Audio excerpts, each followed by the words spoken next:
There is a moment in every performer's life when the stage stops feeling like a home and starts feeling like a cage. For most artists, that moment passes, they adjust, they adapt, they learn to live inside the frame the world has built for them.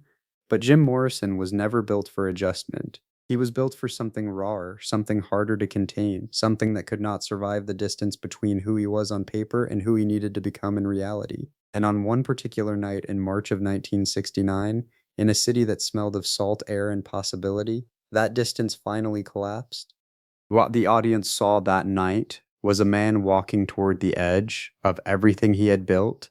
What very few understood was that he had been walking there for years. But to understand what happened in Miami, you have to go back much further. You have to go back to a boy who grew up moving between bases, between schools, between versions of himself that never quite fit. You have to go back to the beginning, and the beginning was never simple.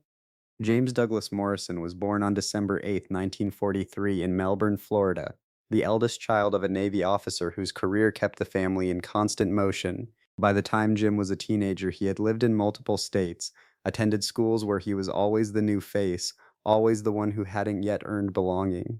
For most children, that kind of rootlessness produces anxiety. For Jim, it produced something different. It produced observation, distance, a way of watching people from just far enough away to see the machinery underneath. His father, Steve Morrison, was a man of order and discipline, a man who would eventually rise to the rank of Rear Admiral. Jim admired him in the abstract and struggled with him in the particular. The household ran on structure. Jim ran on everything structure could not contain. He read obsessively. Nietzsche, Rimbaud, Kerouac, Blake. He consumed ideas the way other teenagers consume sports statistics. He wasn't just curious. He was hungry in a way that had no obvious object, no clear destination. There was a road trip somewhere in the American Southwest when Jim was around 4 years old, when the family passed the scene of a terrible accident involving a Native American family on the highway. Jim later described this moment with unusual intensity. The images, the stillness, the sense that something had passed through him without asking permission, whether the memory was literally accurate or shaped over time by the poet he would become, the emotional truth of it stayed with him. He carried it forward. He would return to it in lyrics and interviews, in the way he talked about death and passage and the thin line between presence and disappearance. But that was still years ahead. In the early 1960s, Jim Morrison was just a restless, brilliant, slightly unsettling young man trying to figure out what to do with all the noise in his head. He enrolled at Florida State University, then transferred to UCLA's film school. It was there, under the California sun that felt both cinematic and artificial, that something began to crystallize. He was making short films that confused his professors. He was writing poetry that felt less like academic exercise and more like dispatches from somewhere nobody else had been. He was developing a persona, not a mask exactly, but an amplified version of the hunger that had always lived inside him. And the real story of what he would become was already forming in the quiet hours before anyone knew to watch. The band came together the way the best accidents do, through proximity, recognition, and a shared instinct that something was possible that had never existed before. Jim Morrison met Ray Manzarek on a beach in Venice, California in the summer of 1965. Jim recited some of the poems he'd been writing. Ray heard something in them that went beyond words, a rhythm, a darkness, a quality of breath that suggested these fragments could become music. Within months, the Doors existed. Ray Manzarek on keyboards, Robbie Krieger on guitar, John Densmore on drums, and Jim Morrison at the center of it all, not just as singer, but as anchor, as provocateur, as the living, breathing embodiment of everything the band was trying to say. The name came from Aldous Huxley's The Doors of Perception, itself borrowed from William Blake. If the doors of perception were cleansed, everything would appear to man as it is, infinite. The ambition was right there in the name. They weren't trying to entertain. They were trying to open something. Their early residency at the Whiskey A Go-Go on the Sunset Strip in Los Angeles became the crucible in which everything was refined. Night after night, Jim stood at the microphone and did something that very few performers before him had attempted. He made the audience feel that the distance between the stage and their own interior lives was thinner than they had assumed. He didn't project outward, he pulled inward, and the crowd leaned in to follow him. But what the audience experienced as magnetic spontaneity was built on something much more deliberate. Jim had studied theater, had absorbed Brecht and Artaud, had thought deeply about what it meant to perform rather than simply to present. He believed that a concert should be a ritual, that music was capable of producing altered states in listeners that went beyond pleasure. This was not the philosophy of a man who wanted to be a pop star. This was the philosophy of a man who wanted to do something that couldn't be repeated, couldn't be bottled, couldn't be owned. The world was about to try to own it anyway. The Doors' debut album arrived in January 1967, and with it came a success that moved faster than anyone had prepared for. Light My Fire became a cultural phenomenon. Radio stations played it, television shows requested it. Teenagers who had never thought much about poetry found themselves memorizing lyrics that contained real philosophical weight. Jim Morrison went from unknown to ubiquitous in the space of a single summer. He should have been celebrating. By every external measure, everything had worked. But success, Jim would learn, has a particular way of replacing one kind of pressure with another. The record label wanted more albums. The touring schedule became relentless. Interviews demanded the same answers to the same questions until even the truest things he believed began to sound rehearsed. The persona that had developed naturally through the Whiskey A Go-Go residency, the Lizard King, the shaman, the dangerous poet, was now a product that other people were marketing and managing and packaging for mass consumption. Jim Morrison had never wanted to be a product. He had wanted to be a door. There was something he said in one interview tucked between the more quotable lines that revealed the fracture forming underneath the surface. He talked about how strange it felt to hear his own voice on the radio, as though it belonged to someone else, as though the recording was a rumor about a person he used to know. That kind of dissociation between the private self and the public image would only deepen as the years passed, and the audience who filled venues to capacity had no idea what was building behind those eyes. What many people who came to the Doors through their music did not fully understand was that Jim Morrison thought of himself primarily as a poet. The music was the vehicle, the words were the destination. He published two collections of poetry, The Lords and The New Creatures, which appeared in 1969. He took them seriously in a way that made some people in the rock world uncomfortable because it disrupted the narrative. Rock stars were supposed to want to be rock stars. Jim Morrison wanted to be Rimbaud. The critics were not kind, the reviews were dismissive, the kind of reviews that assume context before engaging with content. A rock singer playing at literature, some said. Derivative, others suggested. Jim read those reviews and filed them somewhere beneath his visible expression, but above the place where things are truly forgotten. He kept writing anyway. His notebooks were dense with imagery, observation, half-formed ideas that arrived at 3 in the morning and demanded attention. He wrote about light and darkness with the seriousness of someone who had stared at both long enough to stop treating them as metaphor. He wrote about doors, real ones, symbolic ones, the ones inside a person that open without warning and reveal something you weren't ready to see. But the crowds didn't come for the notebooks, they came for the performance. And the performance was becoming something he could no longer entirely control or predict. There was a quality to his stage presence in the late 1960s that eyewitnesses still struggle to describe accurately. It wasn't simply charisma, though that word gets used often. It was something closer to transmission, a sense that the man at the microphone was receiving something from somewhere and passing it through himself toward the audience. When it worked, it was unlike anything else available in popular music at that time. When it didn't work, when the transmission broke down or inverted or turned back on itself, the results were unpredictable in ways that made managers nervous and audiences uncertain whether to stay or leave. Both happened increasingly as 1968 turned into 1969, and the real question, the one that would define everything that followed, was not whether Jim Morrison was falling apart, it was what he was falling toward. By early 1969, the Doors were one of the most successful bands in America, and Jim Morrison was privately exhausted by almost everything that success had required of him. The touring had been brutal, the media attention had transformed from exciting to suffocating. The legal and business machinery surrounding the band had grown into something that consumed time and energy that Jim believed should belong to the work itself. He was also dealing with something more personal and harder to name.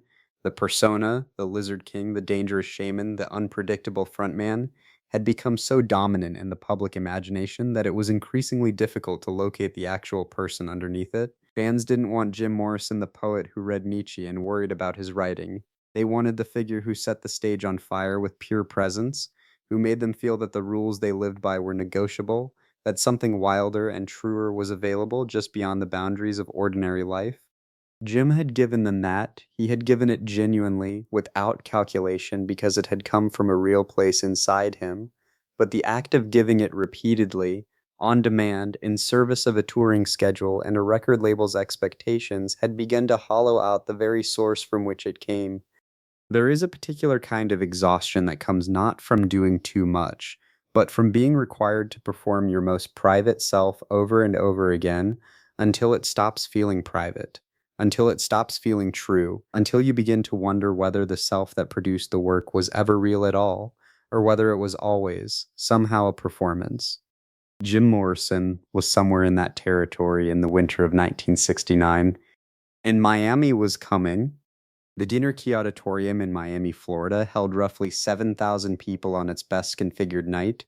On March 1st, 1969, somewhere between 12 and 13,000 people were inside, packed beyond any reasonable safety margin, hot and loud and wound tight with anticipation. The Doors were 2 hours late taking the stage, a fact that had already pushed the crowd's energy into a register that mixed excitement with agitation. When Jim Morrison finally walked out, the noise was overwhelming.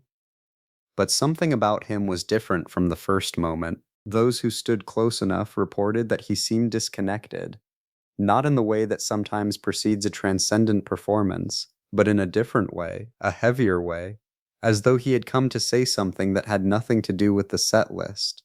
He had been drinking before the show. That was not unusual by that point in his career, but the particular quality of what followed was not simply the result of alcohol. It was something more deliberate and more broken simultaneously, as though Jim Morrison had decided that tonight he was going to strip away every layer of the performance and find out what, if anything, was underneath. He began talking to the audience, long, wandering addresses that had nothing to do with the songs. He challenged them. He asked them what they really wanted. He said things that were confrontational and strange and, to some ears, almost despairing. The band played fragments of songs, stopped, started again. Jim walked to the edge of the stage and leaned into the audience with an intensity that wasn't the familiar magnetic pull. This was something rawer, something that didn't know how to direct itself. He told the crowd they were all slaves. He told them they were free. He told them the show was whatever they decided it was. He told them he didn't want to be on a stage anymore. Some people in the audience understood that something unprecedented was happening, that a man was dismantling himself in front of them in real time, not as theater, but as genuine rupture. Others were confused, then irritated, then hostile. The energy in the auditorium fractured into competing currents. The concert that night did not become what Jim had perhaps intended it to become. The message, if there was a coherent message beneath the chaos, did not land with the clarity of art. What landed instead was confusion, then legal consequence, then a series of arrest warrants issued by Florida authorities for conduct at a public event. The charges against Jim Morrison following the Miami concert would follow him for the remainder of his life. The legal proceedings were lengthy, exhausting, and, for a man already depleted by years of performing and managing his own mythology, one weight too many added to a load that was already close to its limit. But what matters most about that night is not the legal outcome. What matters is the question it left hanging in the air of that crowded, overheated auditorium, and in Jim's own mind in the months that followed. Later, what are we touring to reach? The months following Miami were, by many accounts, among the most difficult of Jim Morrison's life. The band continued, there were albums to record, obligations to fulfill, but the relationship between Jim and the stage had changed in some fundamental way that couldn't be undone. He had cracked the frame. He couldn't simply step back inside it and pretend the crack wasn't there. He threw himself into writing with an intensity that his collaborators found both admirable and frightening. The notebooks filled faster. The poems became denser, more interior, less concerned with performance or reception. He was writing for himself now, or perhaps for something beyond himself, some future version of his own understanding that he couldn't yet access but felt certain existed. He talked about Paris, about going somewhere that didn't know his face, didn't have an expectation of who he was supposed to be. He talked about being a writer, just a writer, without the apparatus of rock stardom surrounding every sentence he put on the page. The band recorded what would become LA Woman in early 1971, an album that many who were there describe as one of the Doors' most honest and unguarded works. Jim's voice on that record carries a quality distinct from anything that came before it. There is a looseness to it, a willingness to be imperfect, a sense that he had stopped trying to deliver the performance and was simply telling the truth in whatever form it arrived. Riders on the Storm ends the album in a kind of dissolve. Rain, piano, a voice that seems to be departing even as it sings. In March 1971, Jim Morrison arrived in Paris. He had notebooks with him, manuscripts, the ongoing project of himself as a writer rather than a performer. The people who saw him there reported a man who seemed in some ways more at ease than he had been in years, relieved perhaps to be unknown again, to walk down a street without the gravity field of celebrity bending every interaction. He was 27 years old. He would not come home. Jim Morrison died in Paris on July 3rd, 1971.